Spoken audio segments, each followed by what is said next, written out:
Karena Allah lah yang bisa merubah hidup kita yang sesungguhnya. Tidak ada yang bisa merubah kehidupan kita kecuali Allah.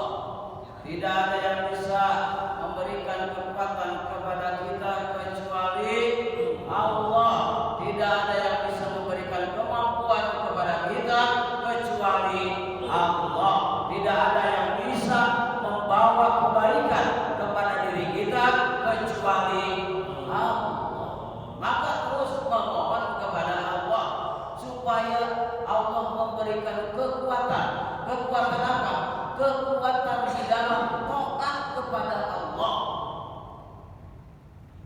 Karena semuanya dirubah oleh Allah.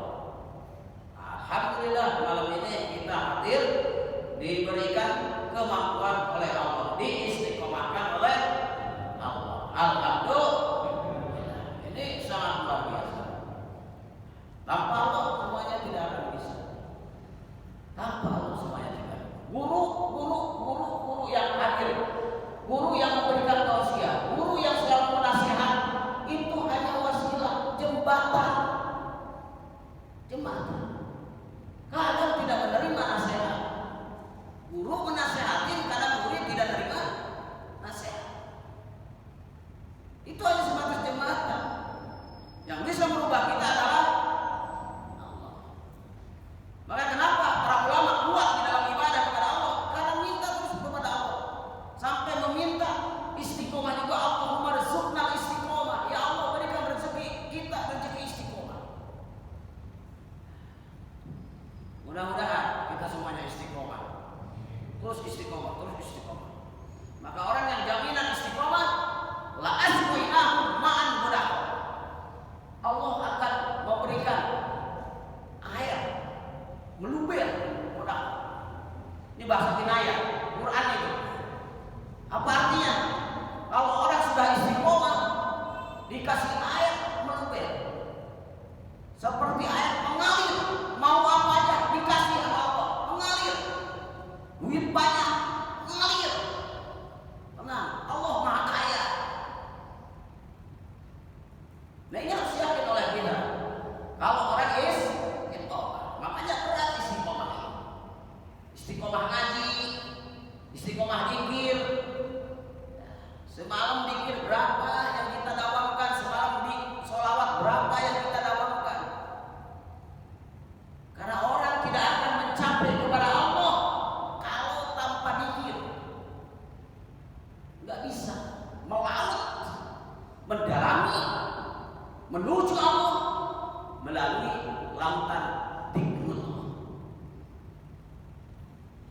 Sampai ke Allah tidak akan nyampe. Ini dari guru-guru yang sudah melaut nyampe kepada Allah. Senang bersama Allah, tenang bersama Allah.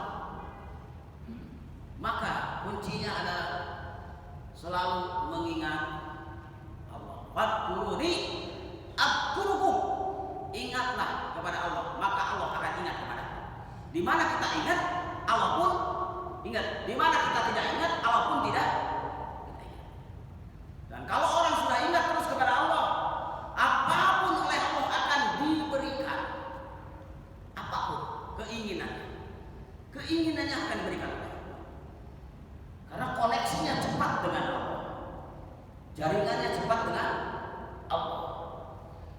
Mudah-mudahan kita semuanya menjadi hamba-hamba Allah yang senantiasa berzikir kepada Allah melalui kalimat la ilaha illallah. Kalau zikir, jangan diam di pinggir pantai, sekali-sekali nyelup ke dalam. Apa? La ilaha illallah. Nyelup ke dalam la ilaha. Ada apa di la ilaha illallah?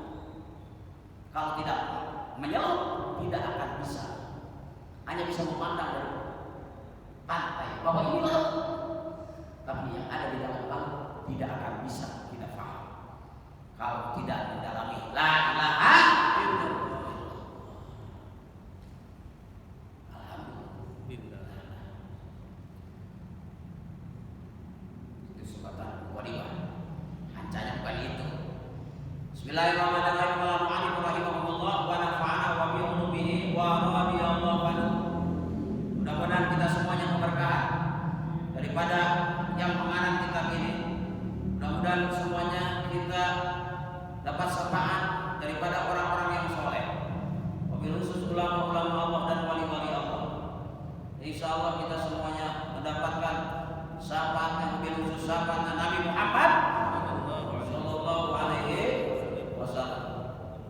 Bismillahirrahmanirrahim. Kemarin sudah saya sampaikan tentang masalah mandi Jumat. Bukan mandi junub, mandi Jumat. Mandi Jumat. Jadi barang siapa yang mandi di hari Jumat, gufirat anhu dzunubahu wa khatayahu. Siapa orang yang mandi di hari Jumat, maka akan dihapus dosa-dosanya dan kesalahan-kesalahannya. Orang yang mandi di hari Jumat. Maka hari Jumat banyakin mandi aja. Orang yang banyak dosa, banyakin mandi. Hari apa? Jumat, banyakin mandi. Mandi aja digajar oleh Allah. Nah, mandi aja dikasih pahala oleh Allah. Siapa yang merasa banyak dosa, maka perbanyak mandi juga. Nggak ada air ke sini, banyak air. Mandi di sini. Kolam mana kolam? Biar barokah kolam. Ini kolam ini udah dibaca di hijib, 40 hijib. Insya Allah yang mandi di situ barokah. Asal dibaca di hijib dulu. Minimal 40 hijib dibaca. Insya Allah nyeluk di situ yang punya penyakit wudhu, insya Allah. Jadi siapa yang mandi di hari Jumat, maka akan Allah hapus kesalahannya dan dosa. Ini begitu luar biasanya.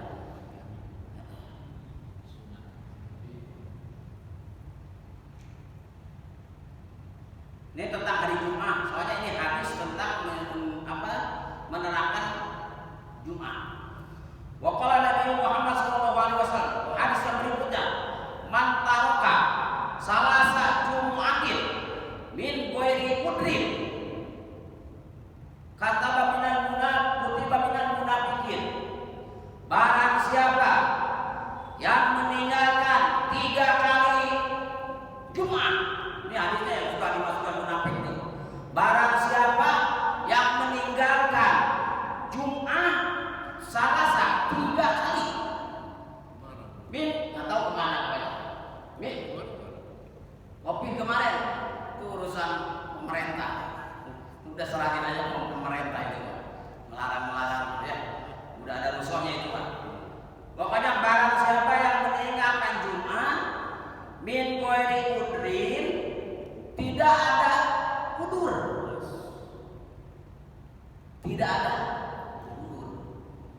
Kutiba, maka oleh Allah dicatat minal munafiqina, golongan orang-orang munafik.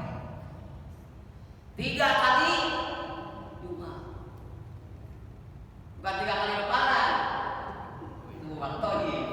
3 kali Jumat, meninggalkan 3 kali Jumat, maka dicatat oleh Allah minal munafiqin, golongan munafik. 3 kali berturut-turut. 1, 2, 3. 3 Jumat. Masih banyak orang yang meninggalkan Jumat. Masih banyak. Alhamdulillah dipendam. Alhamdulillah. Sama aja kalau saudaranya. 3 kali Jumat berturut-turut, maka akan dituliskan menjadi orang-orang munafik. Sedangkan orang munafik itu bukan orang yang bohong saja. Setiap ciri-ciri munafik itu kan, 1 kalau berbicara jawab tuh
Istri amanah. Jabatan yang lain. Tambah jabatan RT punya amanah juga. Nah, kalau tidak bisa menjalani amanah itu maka termasuk orang munafik. Yang ketiga, kalau janji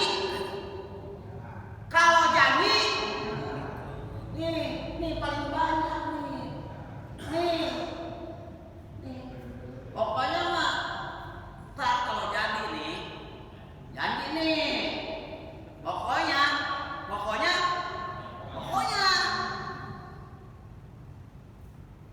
Ini banyak orang yang janji gampang mudah mengucapkan janji. Termasuk orang ancamannya di dalam Quran. Innal munafiqina kana fid-darkil asfali minan nar. Sesungguhnya orang-orang munafik akan disimpan aspal di bawah paling bawah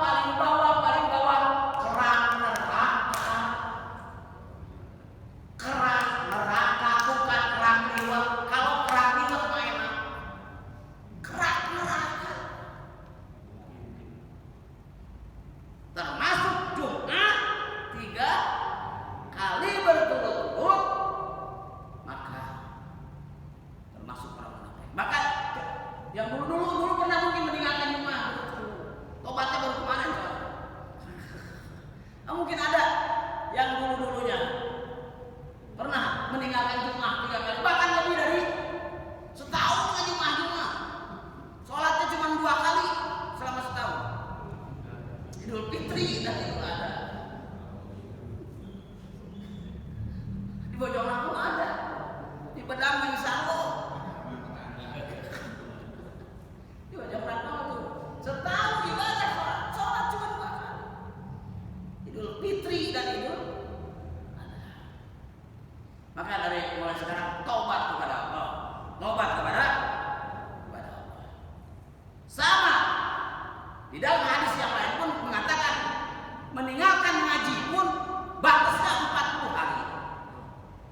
Kalau lewat 40 hari maka kutiba minal munafiqin, sama ditulis menjadi orang-orang munafik. Maka kalau di pengajian itu kalau sudah lagi sibuk dicatat, ini udah berapa puluh hari nih, ini mau 40 hari dicatat. Takut ditulis menjadi orang-orang. Jangan lewat 40 hari absen makanya. Bikin absen ya.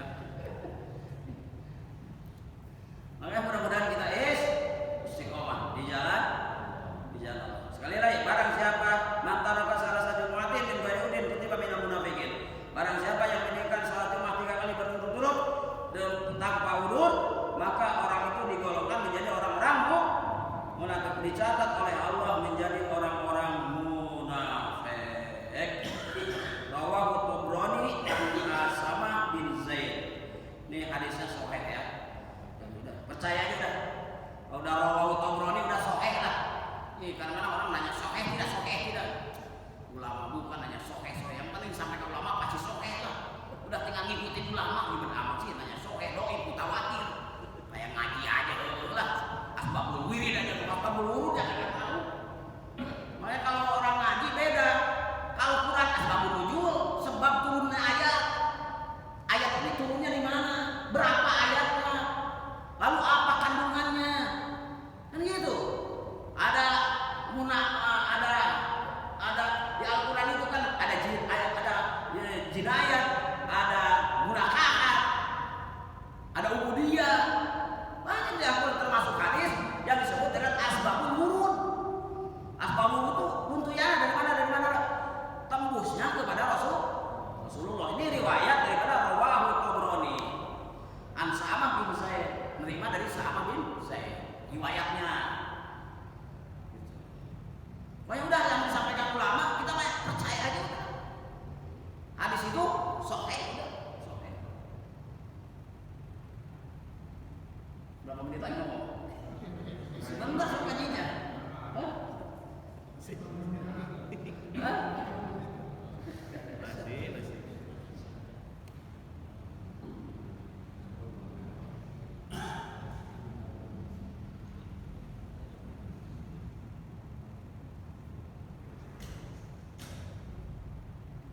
Hadis yang berikutnya,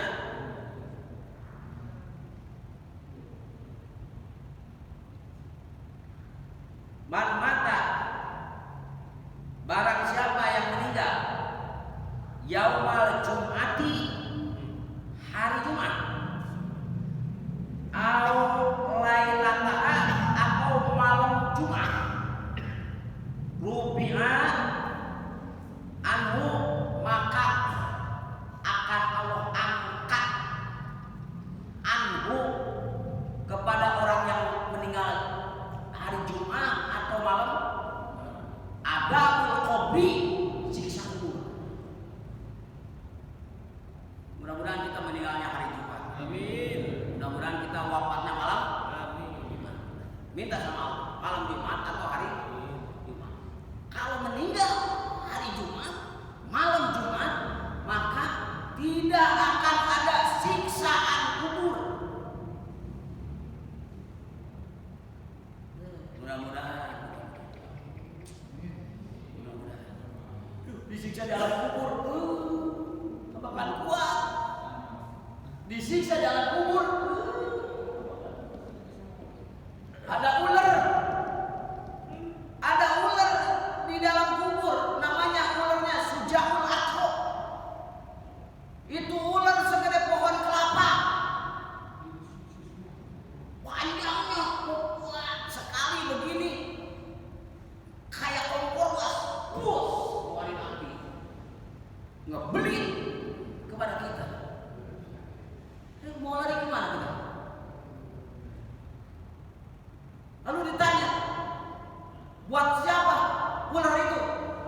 Buat orang yang suka berbuat dosa, buat orang yang suka ninggalin sholat. Nih ada kubur. Maka kita berjuang dari sekarang. Jangan kita ngebayangnya nikmat duniawi saja. Kita berjuang nih untuk dunia, wajar, boleh. Silakan. Kita berjuang nyari duit karena pengen mobil, nikmat naik mobil. Silakan, nggak masalah. Tapi kita juga harus ingat, pengen punya rumahnya tingkat, biar enak, biar nyaman, nggak masalah. Tapi ingat, kita juga punya nikmat yang akan kita nanti raih, adalah nikmat kubur. Nikmat kubur itu apa aja? Raih dari sekarang. Kalau tidak diraih dari sekarang, maka kita ketika kita pulang ke alam kubur tidak akan punya kenikmatan kubur. Berjuang dari sekarang. Makanya kalau tidak ngaji, bagaimana ntar disiksa di akhirat? Bagaimana ntar dikubur? Kalau meninggalkan ibadah, bagaimana nanti dikubur? Kebayang oleh kita nikmat kubur itu karena yakin, dengan keyakinan. Maka ilmu tertinggi dalam kehidupan kita adalah yakin. Biar kuat ibadah itu karena yakin. Nanti suatu saat kita akan memasuki alam kubur. Ada nikmat kubur, ada adab kubur, siksa kubur, nikmat kubur. Apa aja nikmat kubur? Peroleh dari sekarang. Baca Quran, itu akan menjadi nikmat kubur. Rajin sholawat, itu akan menjadi nikmat kubur. Termasuk mencintai para wali, itu akan jadi nikmat kubur.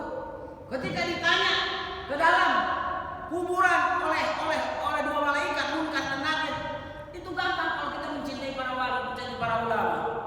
Itu akan otomatis. Banyak riwayat. Ya, cinta kepada Syekh Abdul Qadir. Man rauka? Apa jawaban dia? Syekh Abdul Qadir. Saya tahu bahwa Nabi Syekh Abdul Qadir. Kata malaikat bingung. Laporan ke Allah. Ya Allah, tuh manusia ditanya oleh saya. Jawabnya Syekh Abdul Qadir.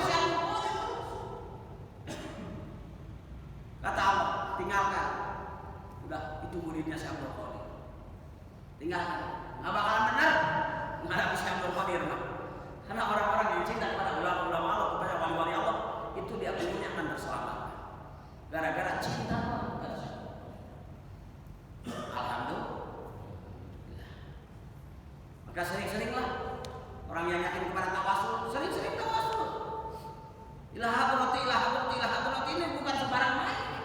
Yang yakin mah, kalau dukun mah ini bahasa ilmunya nyambat. Ini kalau nyambat tuh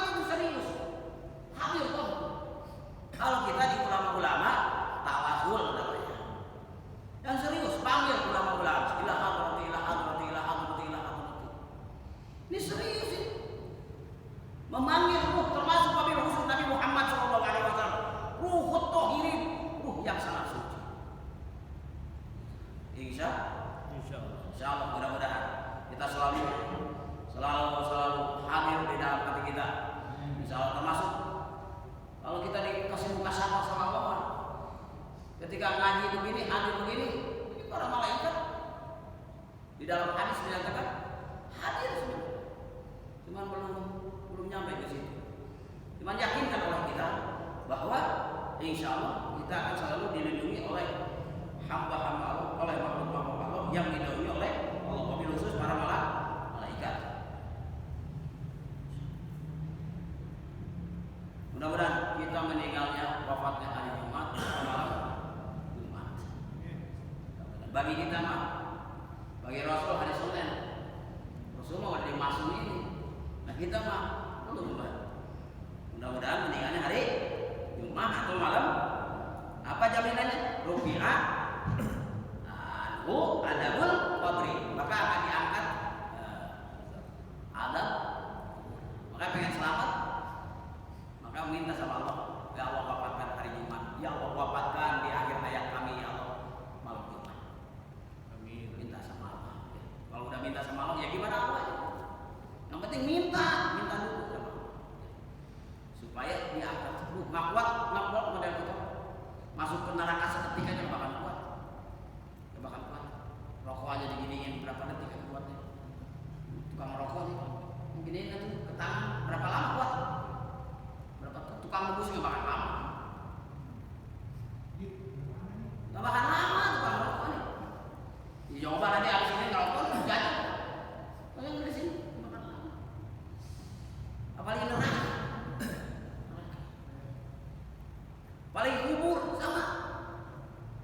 Kalau kita tidak rajin sedekah dari sekarang, itu nanti ketika di alam kubur sendiri ada teman yang satu, kalau amalnya banyak, temannya sosok yang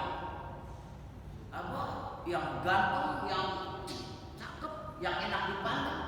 Tapi kalau kita dari sekarang punya amalan yang bagus, ketika masuk kubur itu akan ditemani oleh sosok yang menjelekkan, yang bau.